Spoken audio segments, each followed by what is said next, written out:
Artiste Yak Production. Tenga maringe Zanila zanulute Famarariye Fa izingi tsarek Tekuzerum kole Kole Kole Tekuzefum kole Kole Kole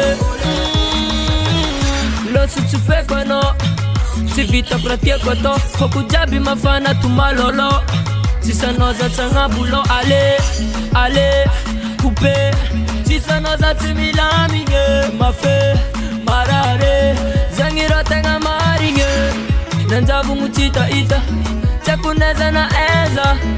Zazola sa tisufika Nanginwa no nilefa Rama azu za zenge Tipa azu lumbelungo Icheki za diva fakenge Zachano sa fenga maringe Zanila zanulute Famarariye Fa izingi tsarek Tekuzerum kole Kole Kole Tekuzefum kole Kole Kole Zatara fudianga Ize fa sustri Senda zambola nandri Kelasa izi nandustri Fiaranga nanjar niravanga Tsin pupunyi tsin kurwavanga Falos no Luiz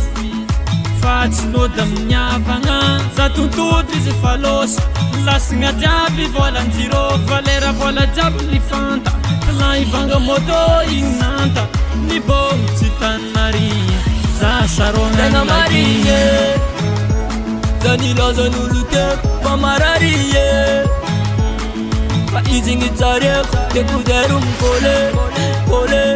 Kole Tekuzefum kole Kole Kole Tenga maringe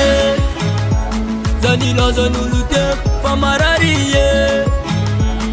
Fa izingi tsarek Tekuzerum kole Kole Kole Tekuzefum kole Kole Kole Artiste Yak Production.